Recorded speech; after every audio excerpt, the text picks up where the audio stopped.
to the Get Fit with Jodelle podcast. I am, as usual, Jodelle, and it is quite an exquisite delight for me today and an honor to bring on one of my, what I consider a mentor, since I've been in the nutrition industry and started following her over a decade ago, Mrs. Barbara Oneill, touted as the most brilliant health teacher of our time, and I couldn't agree more. She's a remarkable naturopath and nutritionist, an author, an educator, and becoming quite the popular international speaker, I might add. Her lectures and highly informative talks can be seen all over YouTube and other podcast platforms, and it is truly a blessing to have her on mine today. So I get to personally sit down with her and pick her incredible brain to help my listeners, you guys, understand what truth is when it comes to how the human body is designed to heal itself if we get out of our own way sometimes and quiet all that diet confusion and noise from social media too. So Barbara, thank you so much for coming on. Well, it's great to be here, Jodelle. Oh, wonderful. Well, my favorite quote of yours that I even use with my own clients is, if you give the body the proper conditions, it's designed to heal. And I couldn't agree with that more. So where are we seeing the proper conditions are out of balance? I mean, you've been doing this how long, and where do you see the biggest issues are with people being out of balance? Well, I've been doing this for probably over 40 years now. I guess my children were my experiment, and of course myself. And my eldest daughter, I lose track a bit. I think she's about 46 now. And she was the one who at only 18 months of old had the earache, and, you know, medicine after 6 weeks and 4 courses of antibiotics, it really wasn't working. So my next child, that's when I began to look at alternatives, and that's James. So I think James has just turned, how old's James? He just turned 45, I think. So that's about how long I've been doing it. And I saw very quickly that a few adjustments and giving the right conditions, and the body responded. So I think it's definitely very important for us human beings to learn to listen to our bodies, to listen to what our body's saying, and to adjust and try a few things, because when the body's happy, it'll certainly tell you. And when it's not happy, it'll certainly tell you. Yeah. And so when you've worked with, I mean, thousands of people probably in your line of work, where are people off? Like, is it the gut more often than not, or is it that they just have all of the facets all over the board, like their diet, their lifestyle? You know, what are the major issues that you're seeing? You know, there are a lot of different issues, and you've possibly heard me talk on those basic laws of health. They are all important. I know a couple of our guests here at the retreat in Alabama are complaining of sore muscles. And I talked to the exercise coordinator, and she said, oh, I went really lightly with them. But we also have a guest who's, her and her husband are bodybuilders, and wow, what a body. They're both in their 60s.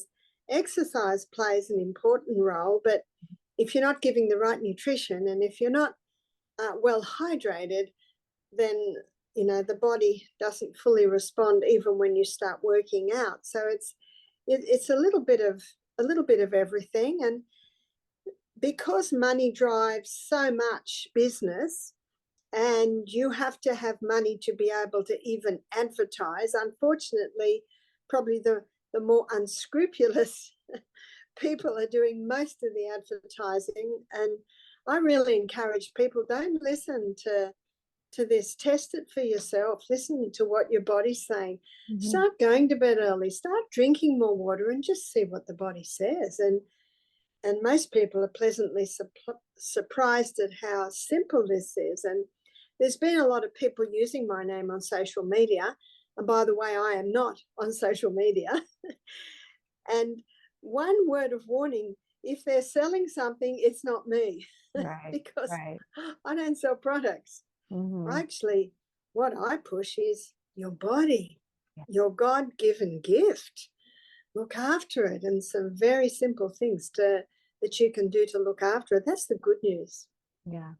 Yeah, you were even shown to be not alive at one point and even Yeah. banned on another point. So, I mean, you've dealt with a lot of discrepancies, but what I love is that you always preach we can be our own healers. You know, so many people are coming to me as a nutritionist now and saying, I went to the doctor, I told them about this and they're not listening. I have these symptoms and they look at my blood and say nothing's wrong, but why do I feel this way? And what they forget is that they know their body better than a doctor does, who spends 7 minutes with them. So they really need to listen to those symptoms. And so what are some symptoms maybe that people are experiencing a lot now that they need to be paying attention to, and they need to start looking at things like what you mentioned, hydration, and That's right. maybe shifting their diet in a better direction? You're right. I'm married to a very black and white man, my husband, Michael, and whenever he gets sick, he just looks at the last 24 hours. What have I done? What has happened? And you can often see it. Oh, I haven't been drinking much water. Oh, I had a very late night. Oh, that meal was a little bit questionable. It's just looking at that. And we have a book in our library. It's called One of the Body's Many Cries for Water by a doctor, Batman Geheldage, an Iranian doctor. We just call him Dr. B. Yeah. And the second title to the book is He's Not Sick, He's Thirsty. And the third title to his book is Don't Treat Thirst with Medications. So many of the symptoms that people are getting can be as simple as maybe they're just not drinking enough water. A lot of people don't realize you can't hydrate your body with tea or coffee or soda drinks. I say to people, how clean would your body be if you had a shower in those liquids? Yeah, for sure. You'd be sticky. And so what's happening on the inside of your body? Yeah, another very simple thing is eating. You know, for the last 40 years, people have been told to graze, eat every couple of hours. Well, there's been a change. And the 5-2, the intermittent fasting craze really has turned that around. And the latest term they give it is time-restricted eating, which is eating twice, 6 hours apart in a 24-hour period. Wow, this is a total turnaround. And so I say to people, when are they going to get it right? It's sorry, we weren't quite right there. Sorry. And what we have got though is we've got history. We've got history that has a look at what, you know, the healthiest people on the planet, how are they eating? People that live long lives, that live quality lives. And also we've got digestion. You know, that it takes 3.5 to 4 hours to digest a meal. So why to leave it alone? And many people, you know, they put something else in.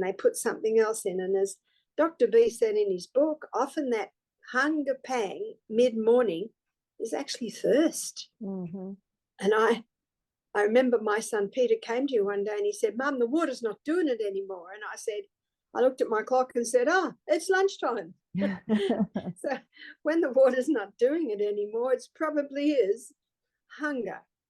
And so that's a very simple thing. And a lot of people have digestive problems because they're just overworking their stomach or eating the largest meal just before they go to bed. And I think one of the most exciting things about our body and health is just some small adjustments to when we eat, how we eat, what we eat.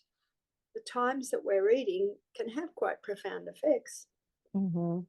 Yeah, I can't tell you even how many people I've what I call front loaded their calories to where you get them to actually eat a breakfast, because so many people don't, you know, they wait till they say, well, I'm not hungry until noon. Well, that probably means that you're more dehydrated than you are not hungry, because we've been fasting all night. Get up, have some water, and see how quickly before your digestive juices churning. But also front loading their calories leaves them to not have those large meals in the evening, and then all of a sudden they go, how am I eating more calories but I'm losing weight, you know? So I'm sure you've seen that as well. And also just to the fact that you can actually enhance your health by dialing in small things, like you said. It doesn't have to be these large extreme, you know, restrictions. It can be like aiming to have that bigger meal, like you say, eat breakfast like a king, lunch like a queen, and dinner like a pauper, versus, okay, now you can't have any of this, you can't have any of that, let's just go keto, you have to go low carb, you can't touch anything. The restrictions, I think, are sometimes harder mentally for people, and it doesn't create a lifestyle, it just creates a diet That that's on, that's and then eventually you're going to go off, that is true. I always look at what a person usually eats and let's work around that. Sure. And if a person has coffee for breakfast, well, we can't really work around that. But what I find that most people that don't eat breakfast or say they're not hungry at breakfast, then we have a look at what they ate last night and how late did they eat last night. But the fact is, a lot of people don't realize when that sun sets, your body knows. Absolutely. And it actually starts to wind down. So you will digest better that meal in the morning than you digest it of an evening. But I do recognize we are social people, and sometimes I go out for dinner with friends. It's really nice. But you've probably heard me say many times, it's not the odd day you do it or the odd day you don't. It's what you do every day that has the most effect on our health status. Absolutely. Yeah. And I have a lot of listeners here that are really interested in thyroid. So I wanted to pick your brain about the thyroid, because so many people have thyroid issues, Hashimoto's, thyroid, just low thyroid function, hypothyroid. And I wanted to see, like, when it comes to these conditions that might be out of balance, where does the thyroid come into play? What have you seen? Well, there are several factors that affect the thyroid, but I want to begin with a story of when I was in Tanzania last year, and a lady came to me and she wanted to talk to me about her health, and she would have been late 60s. And she said, they took my thyroid out 20 years ago. And I said, oh, so you're on thyroxine now? She said, no. I said, didn't the doctor put you on thyroxine? She said, oh, I wasn't going to go back to him. So here's this lady.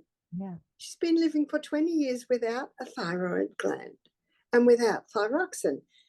Now, what are we told? We're told that if your thyroid gland is taken and you don't have thyroxine, you're going to die. Well, this lady was alive and functioning. And one amazing thing about the body is I'm amazed at how it adapts and adjusts. You're right. Yeah. So when different organs are taken out, it certainly does adapt and adjust. When the ovaries are taken and the uterus is taken, the adrenal glands can kick in. So I certainly don't advise people to have their thyroid gland taken out. And something that majorly affects the thyroid, and it's not often spoken about, is a hormonal imbalance. High estrogen opposes thyroid function. So how do we get high estrogen? The contraceptive pill is very good at that. Even your IUDs are releasing hormones. Plastics, our exposure to plastics, and plastics in the plastic bottles. And even, ladies, please be careful what's touching your body. So you go into a shop to buy a bra, ladies, and about 5% of the bras are made out of natural fiber. Yeah. And it doesn't mean you have to wear ugly bras. We ladies like pretty things. But you can get so many things today. I know you in America, you have Fruit of the Loom. And an Australian brand, which you can order online, is Booty, Boody, and their whole range is bamboos, which is viscose. Yes, it's 2% elastine, but we're glad of that because it means that they're not saggy. Right. So, and now all of these things are coming in to disrupt the hormones. They're only little things, the clothes that we're wearing, what we wash our clothes in, the food that we're eating, ideally organic, what we're putting our food in, hot soup in a plastic takeaway container causes a release of those what's called xenoestrogens. So we're bombarded from so many sides. And if you are a meat eater, unless you're eating organic, I would also like to suggest that the chickens, the meats, even the fish, have been tainted with these estrogens. So I won't go into great detail how and when and where, but you can search that one out. But all of this is causing a hormonal imbalance. Ladies that were on the pill for 5-7 years when they were younger are often showing thyroid problems now in their 50s. So step one really is balance the hormones. And every country has a yam cream. And the yam cream contains a plant chemical called diosgenin. And when it's applied to the skin, that is able to boost progesterone. Now, progesterone is mother hormone. And when mother's in control, all the children are under control. And testosterone and estrogens, they're some of her children. And so those yam creams can little by little get that estrogen down. And so that will help the thyroid. Another point is mercury. And we are exposed to mercury in the silver fillings. The flu vaccines have mercury called thimerosal, and also fish. A lot of people think I'll go for fish, but the seas and the waterways, unfortunately, are very contaminated today. So it's very difficult to get a healthy fish. So these are some of the ways we can be exposed to mercury. Now, and the reason why the mercury fillings or mercury is playing a role is that selenium is required to convert iodine into thyroxine, and mercury has an affinity for selenium. So when people are exposed to mercury, it can gobble up all their selenium. And so the thyroid can't convert iodine to thyroxine. So that's another point. Stop your exposure to mercury. The other is iodine. Now, there's an excellent book by Dr. David Brownstein, Iodine, Why You Need It and Why You Can't Live Without It. I see, Jodelle, by your nodding that you know it well. And he shows that under and overactive thyroid can both be iodine deficiency. And you can get a product called Lugal Solution and apply it to your skin. And that way the body basically will just take what it wants. So how do we get iodine?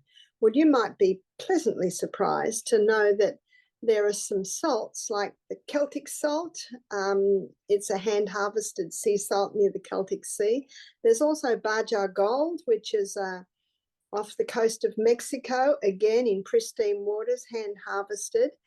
And these are hand-harvested quite quickly, so the iodine is actually caught up in the crystal. So when you put the crystal in your mouth, which I suggest before every glass of water, just a little, and you crush it with your teeth, a very small amount of iodine is released. And you only need a small amount of iodine. And if you take iodine by mouth, it's out of the body in 20 minutes. So I believe God designed that we get little tiny bits of iodine all through our day, our lives, by those little crystals of Celtic salt or the Baja Gold salt. In fact, there are a few excellent salts, but those hand-harvested sea salts have all the minerals in them. So seawater has about 92 minerals, and these hand-harvested sea salts have about 82 minerals. And yes, the iodine is parts per million, very, very small amount, but we only need small amounts. And there's also been some question, how healthy is it? Well, the Celtic salt, it's hand harvested in Brittany. They have about 4.5 million acres, and the French government recognised the value of it and have classified it as a heritage site. So these really are as pristine as you can get in this world today. Some people claim, what about the microplastics? But truly, there is more microplastics in the soils than there are in these hand-harvested sea salts. There's been some scares about the sea salts, but I would like to suggest that a lot of them are unfounded. So looking at the thyroid gland, these are some things to be mindful of. But also, the thyroid gland controls metabolism. And something that has more effect on our metabolism than anything else is exercise. So your high intensity exercise, where you do those little bursts of high intensity, that has a wonderfully stimulating effect on the thyroid. And when someone has a problem, I've got a really simple 3-part way to look at it. Number one, look at your history. Look at history, look at all the things that have happened. Look at your symptoms. Mm-hmm. And your symptoms are your body's voice saying, excuse me, I've got a little problem here. And then you try different things and you watch your body's response. What's it responding to? Mm-hmm. And the other thing we must be very mindful of is it can take a little time. Yeah. And that's something we people get a bit impatient. My daughter said to me when she was about 5, Mum, I'm going to grow up in a minute. Now, we all know she didn't grow up in a minute. Well, I want to be better in a minute, but we're not better in a minute. Right. It takes a little time. Yeah, we're definitely the instant gratification nation. Like, well, give me something now, send it to me now. Like, I need it now. Yeah. It should work Yeah. now. And I've done this diet for 2 weeks and it hasn't done anything yet. And I'm always like, okay, you didn't get sick in 2 weeks. So give your body some Yeah. time to get better. But I want to go back to the clothing piece because I did a podcast a while back about this and it doesn't get enough talk because here's people worried about microplastics in salt, but yet they're wearing microplastics all day long. And they wonder why they have an estrogen problem, especially in their hips and thighs. All these women wearing leggings all the time. I had to a while back go through my wardrobe and make sure I was wearing organic leggings. I mean, you can find, like you said, you can find things with small amounts of elastane, but then other things like rayon or more safer fibers that are still kind of stretchy and soft. That is true. And one to be very careful of is a fabric made in a chemical laboratory. Mm-hmm. So they're the ones I don't want. Yeah. So that's polyester, nylon, and acrylic. Mm-hmm. And the other thing to be mindful is I'm mindful of where my dollar is going. Yeah. And I want to support local industry. I want to support natural industries. Mm-hmm. I want, with my dollar, to buy cotton. I want to buy wool. And yes, wool can be a little prickly. Now, I have a little wool and what we call jumper on here. Yeah. And it's so warm, but I don't know whether I'd like it next to my neck. So I have this lovely little neck thing that is wool. Yeah. But it's so soft. You see, in Australia, we have sheep. And if they take the wool underneath the neck of the sheep, it's very soft. Mm-hmm. And it makes beautiful soft ones like this. But on its back, maybe that's where this wool came from. So just being mindful of natural fibers. So let me explain 3 natural fibers that most people are unaware of. Mm-hmm. We touched on one, which is bamboo, and it's called viscose. Right. Another one is rayon. You mentioned rayon. That's wood pulp. And modal, M-O-D-A-L. It's the cellulose spun from the birch tree. Now, it is true that they use a chemical to soften this wood, so you've got a lovely flowing fabric. All you need to do is wash it and put it on the clothesline for a day in the sun. The sun is a wonderful purifier. And by the way, if you buy cotton, you must wash it and put it on the clothesline for a day because cotton is one of the most sprayed crops in Australia. Yeah. Unless you buy organic cotton.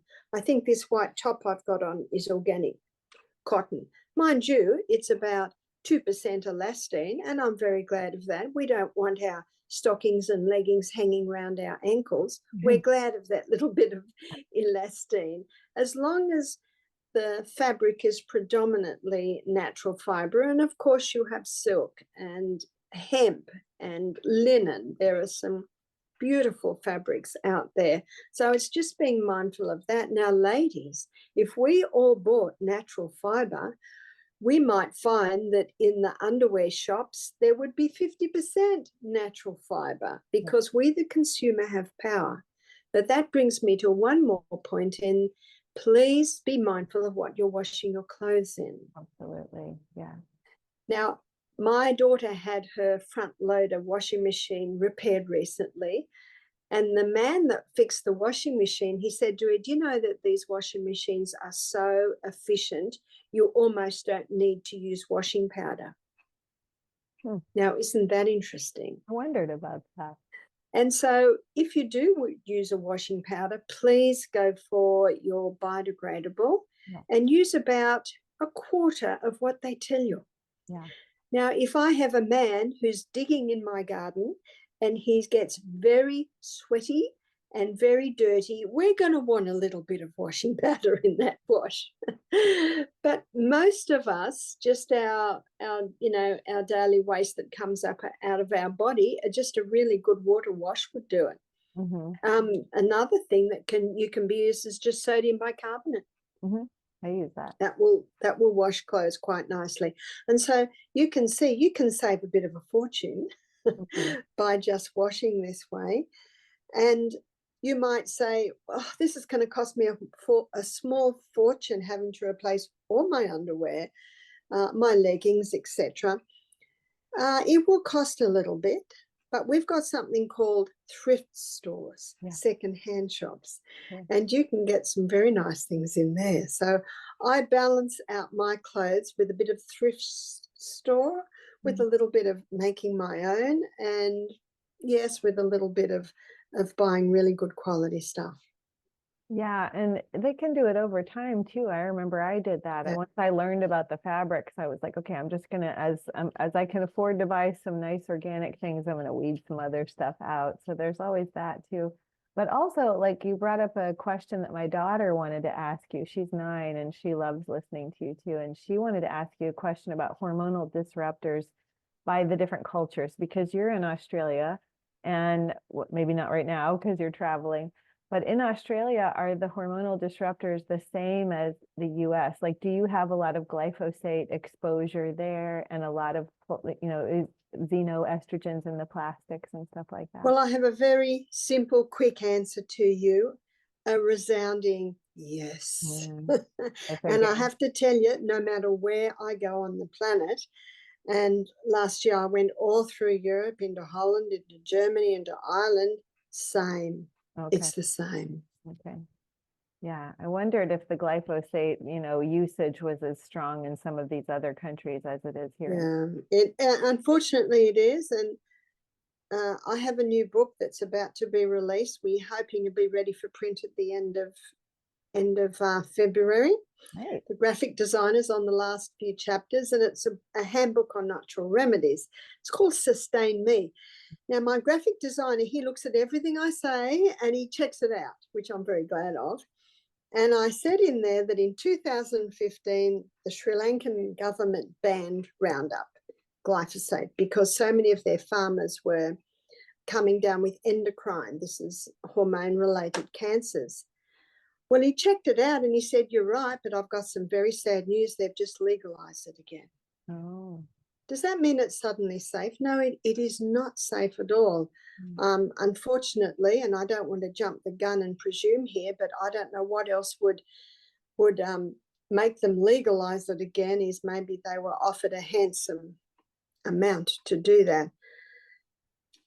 Now, we as people, it's our God-given right to choose what we do with our body, to choose what goes in and what does not go in. And the more people that buy organic food, the more will be available. It really is just demand and supply, like with the natural underwear.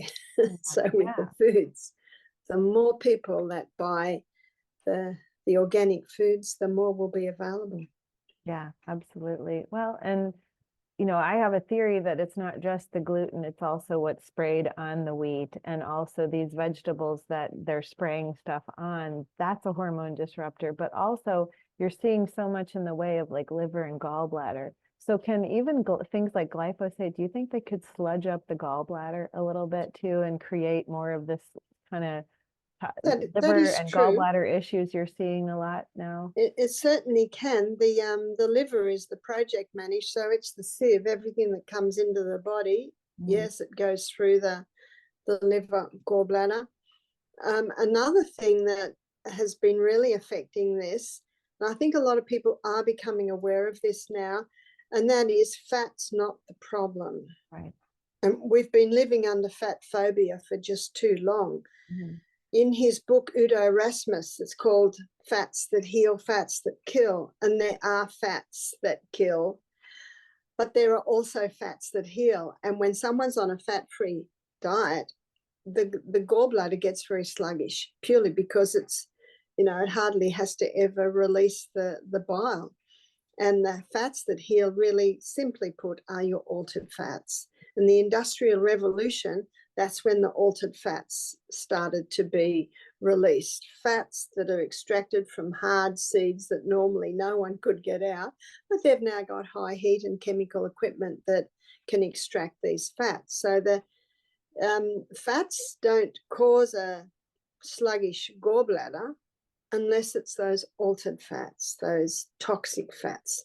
So we should be eating fat basically as it comes from the hand of the Creator. This is your nuts and seeds and avocados and coconuts, but also the fats that have been used for centuries. You see, we've got history, and we see the healthiest people on the planet were those South Pacific Islanders. And what did they eat every meal? Coconut. And it was easily extracted from the flesh of the coconut. And then we go to the Mediterranean, there's olive oil that's also extracted from the flesh of the plant. So those two oils that have been eaten for centuries, both extracted from the flesh of the plant. Now, I don't extract my own. I'm very glad that I can buy extra virgin organic olive oil. But also to just get people to think about, let's look at history. The heart disease began with the Industrial Revolution. And what happened with the Industrial Revolution? Yes, starting to extract fats from hard seed, but also that's when really the chemicals started to be used. So there's a whole lot, it's really a plethora of a whole lot of bits and pieces. So it's really getting back to our roots. It's getting back to simple, as natural as possible, eating food in its most natural state. Yeah. And I'm kind of what I call a biophiliac. I love bile. I love bile flow because it does so much, and it pulls out toxins, and it helps with that estrogen detoxification. And so I really feel like there is a connection with how we need to improve our bile. And when the liver and the gallbladder are under stress from all these different stressors, they really can't do that job. I love a tea that's Indian sarsaparilla and coriander to produce bile. And I wondered if you had any bile movers that you love. Well, probably one bile mover that we use, and we call it digestive tea. Okay. And it has dandelion, which I know you're familiar with, bile and liver. Also gentian, another lovely bitter herb. Sure. And licorice, a lovely emollient. And golden seal, just a small amount of golden seal. And then the sweet bitter, which is ginger. And we make that tea with the fresh ginger. And we give it to our guests at Misty Mountain, just a quarter of a cup hot before each meal. And that's a lovely booster, not only to stomach digestion, but also to the release of the bile salts from the gallbladder. Yeah. Do you have a lot of people that and it would pass any stones at that point, the gallstones? Like, would that be pushed out at all? Or do you do any gallbladder cleanses, or what do you think? We do a gallbladder cleanse. And in my book, Self Heal by Design, I've got a gentle gall cleanse. And it was first put forward by Dr. Richard Schultz. You might be familiar with Schultzy. And it goes over 5 days. So it's like a more gentle one. Yeah. And you slowly build up a little bit more oil, a little bit more lemon, and then you ease back down. So that's outlined in my book, The Gentle Gall Liver Cleanse. Yeah, and we'll be sure to mention your book later, but go ahead and mention it here. It's Self Heal by Design, right? Yeah, Self Heal by Design. My daughter Jessica, my second daughter, is my romantic daughter. Oh. When she married, her hair was to her knees. And she's my poetic daughter, and she came up with the title to the book, Self Heal by Design. I love it. Yeah, that's great. Well, so let's move to another subject I wanted to mention, because I love picking your brain on all these topics. But I have this thing where I like to look back at like old 1970s shows and see the size of people. The size of people in the 70s are much smaller, not to stereotype sizes and things like that, but you can see that we've become a larger human now. So for instance, if people go back to the episodes of The Price is Right on YouTube or whatever in the 70s, you see that all the people in the audience are quite slim, or episodes of Saturday Night Live or something like that. Now fast forward to 2023 and 2024 and look at these shows, and you'll see that these are much bigger people. Why do you feel like there's so much weight gain and so many people with weight loss resistance where they're not seeing the weight come off anymore like we used to have happen? That's right. And, every time they have Olympic Games on, they bring back shots from the 60s, 50s, 60s, 70s. Those athletes we'd consider skinny. Right. Skinny now. But actually, I think we've forgotten what is normal. And I'm in Alabama here in a little town, Roanoke. And if I go into the town, whoa, I think America's bigger than Australians big. I think so. But Australia doesn't get off the hook. 63% of Australians are considered obese or overweight. So that is quite large. So the question is why? And I think there are a few things that have come together, like with the thyroid. There are a few things to come together. One is the hormones. You see, when estrogen is dominant, it's a cell proliferator. So it's got to run one-track mind. I must store. So you've got the estrogen effect. So an important part of a weight loss program is balancing the hormones. What you've also got is what they've done to the wheat. And Dr. William Davis, in his book, Wheat Belly, he gives the story. What have they done to the wheat? They hybridized it, they changed it, and they created a starch structure that gets the blood sugar level up even higher than sugar. And so when that blood sugar goes up, the body says, we've got to do something with this quickly, and it stores it as a visceral fat, especially on the stomach. And in his book, Wheat Belly, I think he uses that term every page, wheat belly, wheat belly. So that's another factor, is the wheat. Another factor is we've become an inactive society.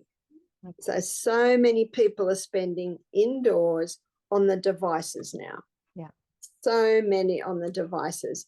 A lady said to me, every year, I live in a cul-de-sac, all the children come out at Christmas time and show us their scooters and their skates and their new bikes. She said, this year no one came out. And she knew why. They all had devices. So they're all inside. And so we've got another huge problem in what's happening to our children. Their bones and their muscles aren't developing like they should. Because with children, it should be more than 50% active compared to brain work. And yet what we've got now is children are doing more brain work, more time on the devices. The body's not moving. So that's another aspect, is the inactive aspect, the hormone aspect, the large wheat consumption.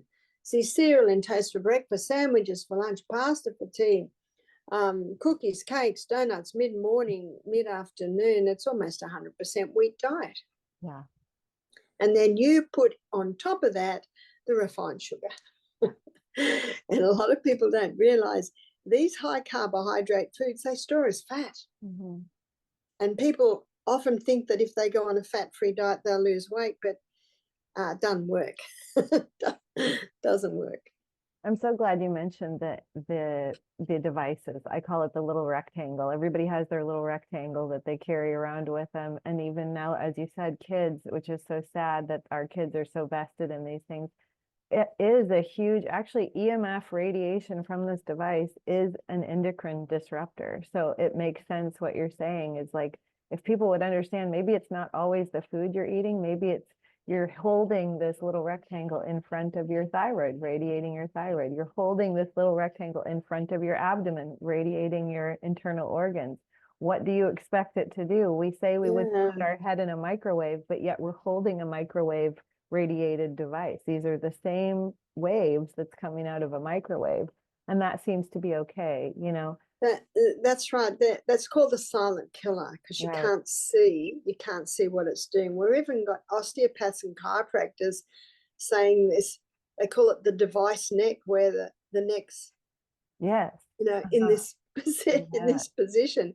So when you look at the phone, we should be looking at the phone like Yeah. this. Yeah. But I haven't seen anyone in the plane or the train that does it No. like that. So there are, again, it's a whole lot of little things, and with some people it can be more of those things than others. And I say to adults, please have some guidelines in your home. And I know I had 3 grandchildren, teenagers, staying in my home. I wasn't there when they were there. My husband said every night they disappear into their room, so he turned the Wi-Fi off. I love that. And one by one they came out and they said, Pa, we're not getting connection. He said, no, I've turned the Wi-Fi off because it's time to come and talk to your grandfather. Yeah. Let's have a And he said, face-to-face connection, you know? they had some wonderful evenings. He said they started coming in, they started playing games and asking him, and he was telling them stories. And every day they look forward to the evenings with Pa. Yeah. And I think it's a pity that a lot of live interaction is being lost. You know, the stories of what happened to your grandparents when they were growing up, how they lived, you know, these valuable stories. The adults aren't communicating. It's not just the kids are on the devices because the adults are on the devices. Well, yeah, and that brings me to my next kind of subject I wanted to mention is this menopausal, perimenopausal, postmenopausal, this menopausal woman who's trying to do all the right things. Maybe she is exercising, maybe she's eating all the right things, but yet what does she do to wind down? She scrolls on her feed and she talks on her in FaceTime all the time, and they're always holding this device. And I'm wondering, is this the missing link? You know, if they're eating right, if they're exercising and they're not seeing results, how is it affecting their cells?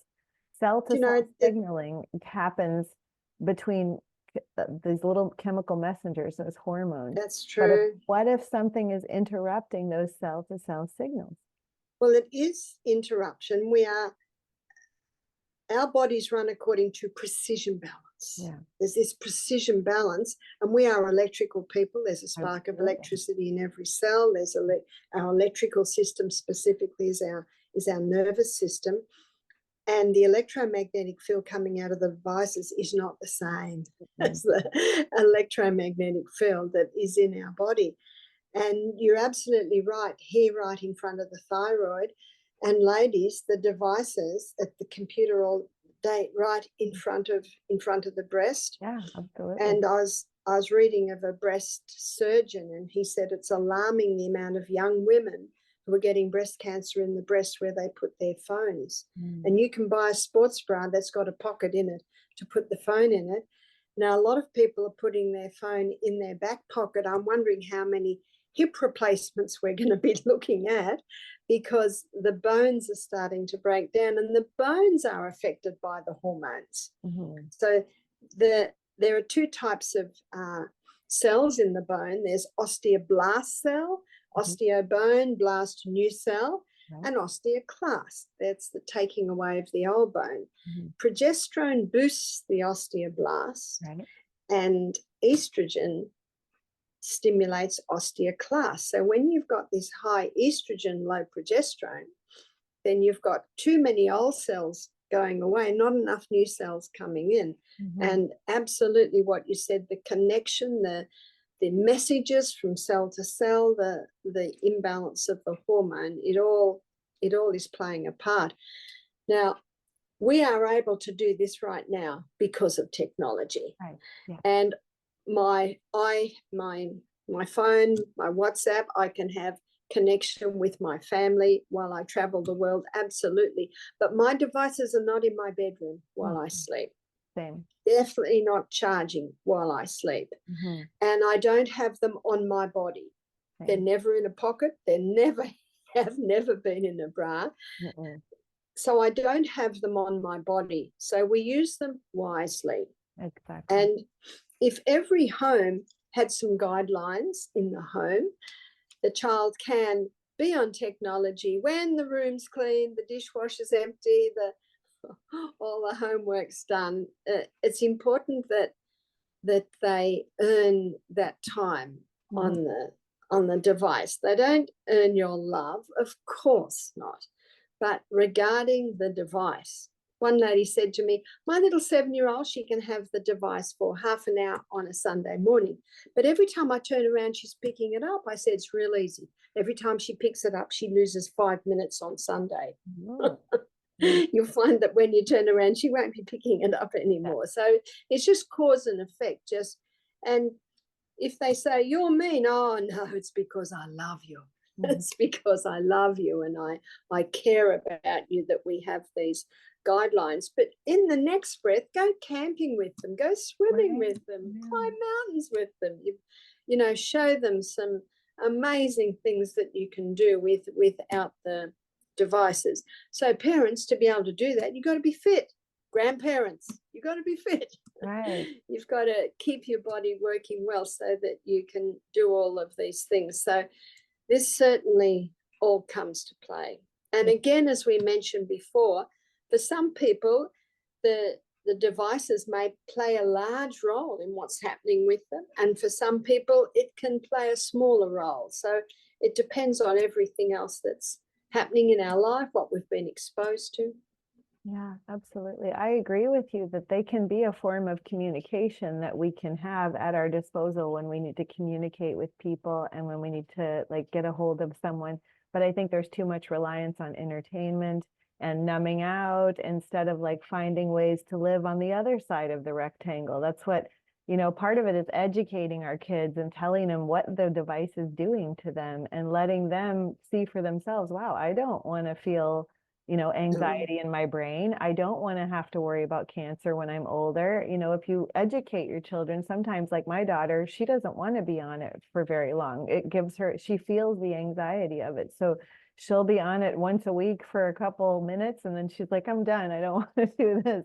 She wants to be outside. And I told her, let's go and experience what you want to do versus try to find it online.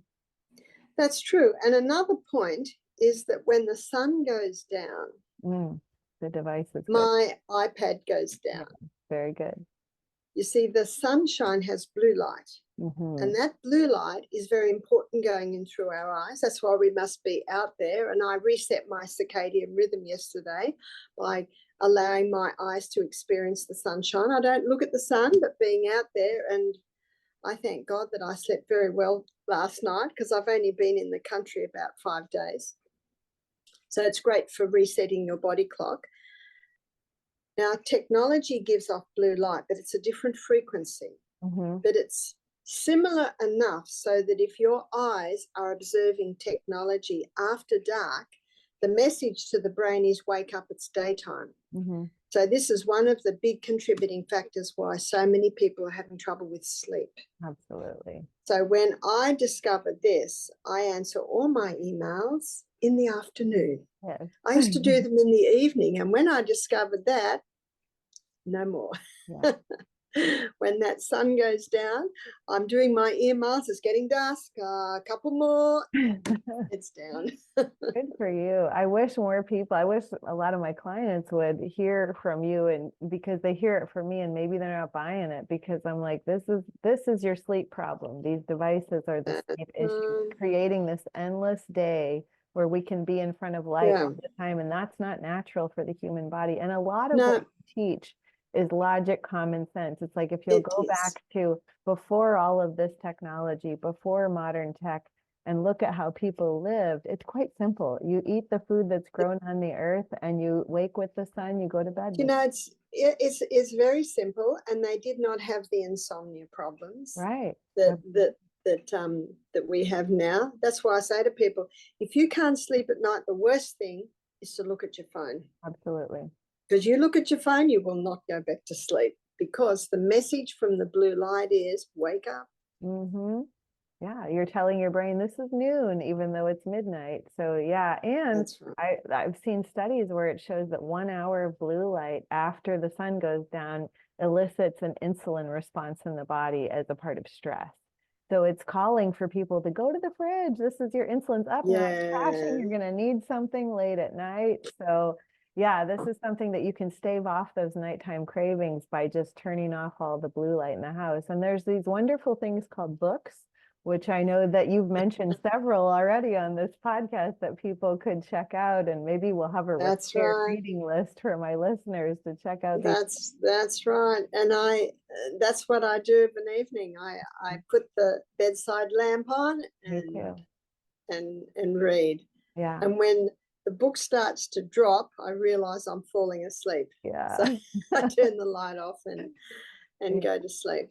And that's Yes, no following. exciting books at night. Yeah, that's following our body's signals too. And so you have something that, everybody can check out too, which is like your website, but also the videos on there, your 8 laws of health, which one of them is sunlight, which I'm a huge proponent of. So in order to give the body the proper conditions, it's not just one thing like we've talked about. It's not just nutrition. It's not just exercise. It's a symphony and it's a dance where all these players have to be involved to create harmony, right? That's absolutely right. It's like an orchestra. Mm-hmm. You've got one out of tune. In fact, I'll tell you a funny story. I was preaching at a little church last Saturday, and I had the head elder and the pastor either side of me. And then we got up and we sang a rousing "We Three Kings of Orient Are." But the head elder can't sing in tune. And it was ooh, ooh, every now and then. And I thought, hopefully everyone's singing such a rousing song they can't hear him. But ooh, a little out of tune is, and you get an instrument out of tune in an orchestra, Right. it Ruins changes it changes the whole thing. So all has to be in tune. It all must be in harmony. And it's hard to say which one's more important than the other. But when you have those basic laws that you can look at them and tick the boxes, how are you keeping them? And for some people, they might be keeping the whole 7, but there's one that's a little out. Mm-hmm. So ideally, they're all in their place. Mm-hmm. And it's hard to put one above the other because they're all so important. Yeah. Yeah. And sunlight is huge because we're solar powered creatures. We were originally outside creatures and now we're inside. Like you said, these people that, yeah, it's fine if you go exercise for an hour a day, but it doesn't undo if you're sitting in front of a computer all the rest of the 8 hours of your workday, sitting in That's a true. blue lit That's device true. under fluorescent lighting. It's not going to do it for People that are at computers a lot, in their breaks and in their lunchtime, they got to go out. Right. Yes. Absolutely. And also to help the eyes. Mm-hmm. So as one old eye doctor said, we need to spend more time gazing at the mountains. Now, you might not have mountains, but I'm sure you've got clouds and things in the distance. And those long and short range muscles, they need equal. Mm-hmm. But today we're getting too much of the short range. Yeah, absolutely. Yeah, the eyes are underestimated. People just are wondering, oh, my vision's getting worse and I don't know why. I can't imagine that it's from staring at a little rectangle all day. I know more and more people getting things like cataracts and different kind of LASIK surgeries because their eyes are getting worse, but they're just treating the symptom. We got to look at the problem. Why is my eyes getting worse? That's right. I've actually been able to correct my vision over the years. Over the last 4 years, from a -7 with myopia down to a -4. And it's by going in the sun and it's by getting these little therapy things for your eyes. You can actually reverse the damage of your eyes if you give the body the proper conditions.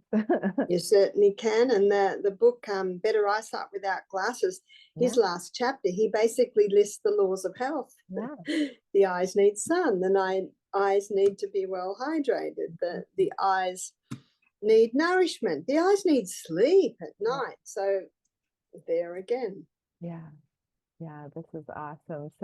So what about your website? How can people find you?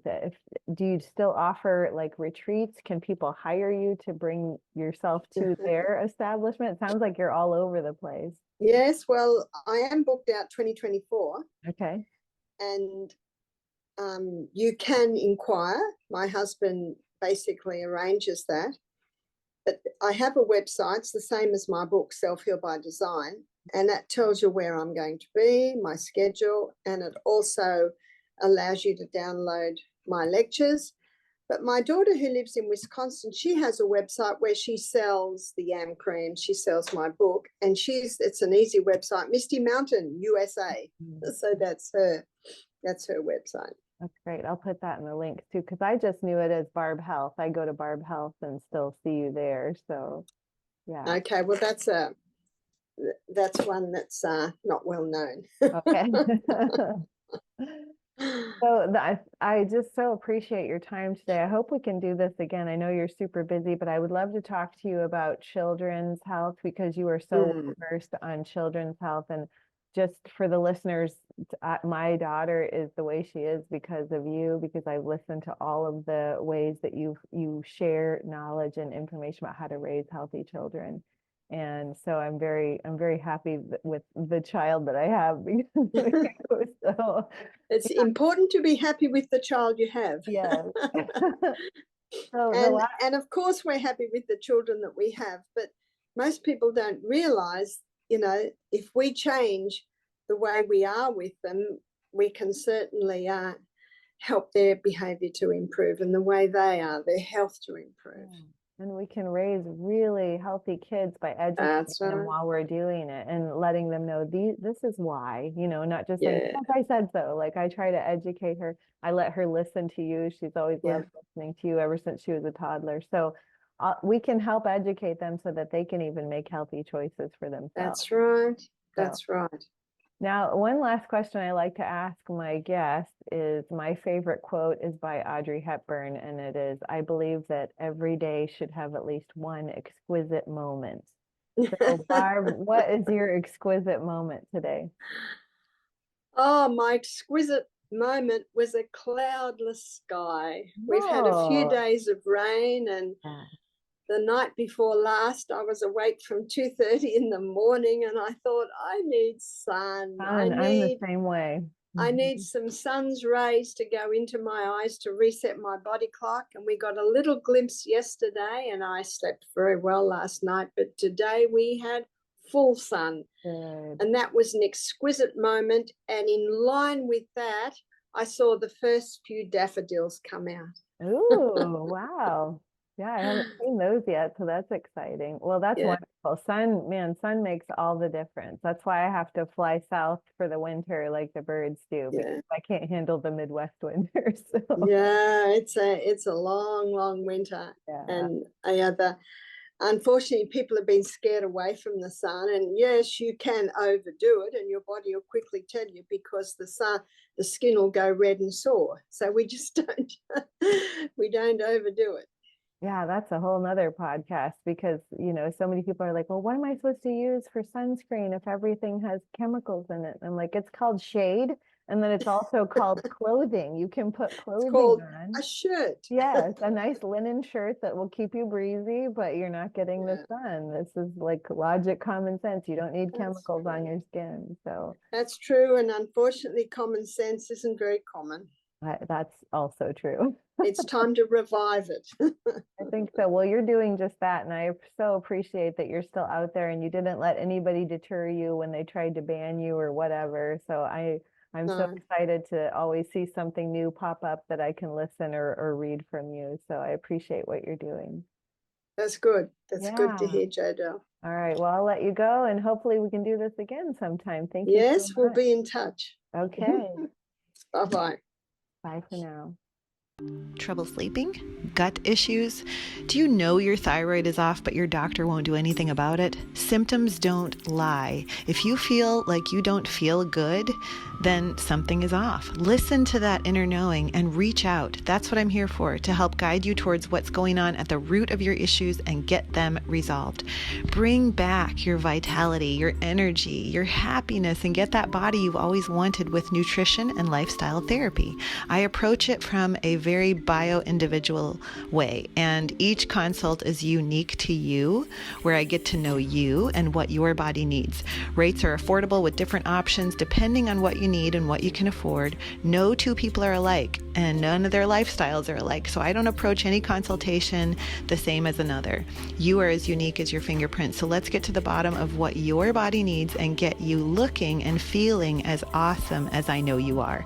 To get started with a free 15-minute discovery call, email me at getfitwithjodelle@gmail.com. That's GETFIT with Jodelle, JODELLE @gmail.com.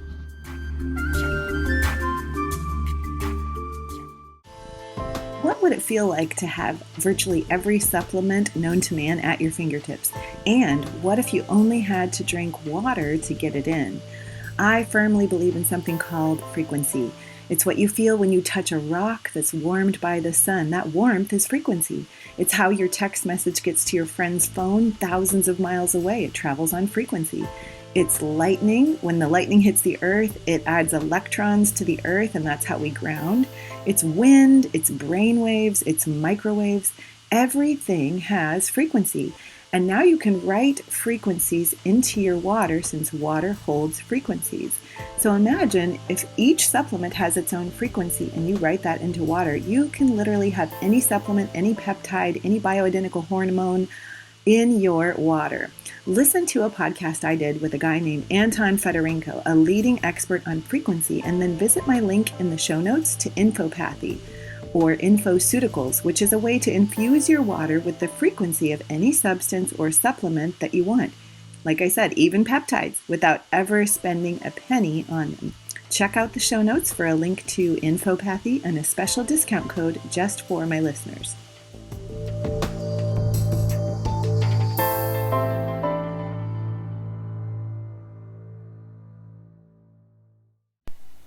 Well, it's not raindrops on roses, but these are a few of my favorite things that I always notice a difference in my health when I stick to these healthy habits. So number one is watching the sunrise or some sort of red light exposure every single day.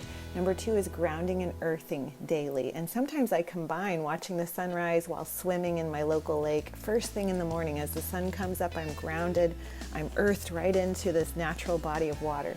Number three is C60. I've been using a supplement called C60 Purple Power for over 3 years now with great results. I don't intend to stop. I use it for a variety of reasons.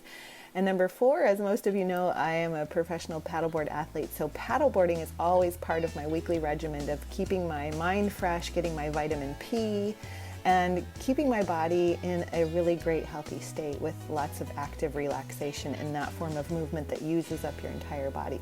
Now I'm going to have a link to a few of the things that make these habits more efficient, more affordable, and effective for me in the show notes of this podcast that I personally use and recommend daily to my clients. The first one is going to be, if you can't get some sort of sunlight exposure, then consider a red light device, which I love SaunaSpace, and I'm going to have a link where you get a 5% discount in saunaspace.com in the show notes here, so check that out. Also, if you need to get grounded, but you're working at a computer all day in an office on the 4th floor, I get it. Let's get a grounding mat underneath your feet, so while you're getting all that EMF exposure, it's actually just getting right out of your body and you're getting grounded throughout the day. So I'm going to have a link to Ultimate Longevity, where you can get a simple universal mat to put right underneath your feet. And I'm going to have a link to C60 Purple Power, where you can save 10% on this supplement that can be used from anything to more energy, to better hair and skin, to also helping with blisters and bruises and scrapes and even zits. Yes, you can use it even as mouthwash. So there's so much you can do with this. And for paddleboarding, I'm going to recommend Glide SUP, Glide SUP stand-up paddleboards, because they come in inflatable as well as rigid hardboards, and they are by far the best boards I've used as of recent years to make sure that I'm getting a quality board that gets me out on the water and I don't have to worry about it having any issues. So that's glidesup.com, and you can get 10% off using my code that will be in the show notes. So I hope you get to use some of my favorite things, but also reach out and tell me about them. Tell me about what you like about these products too. Getfitwithjodelle@gmail.com.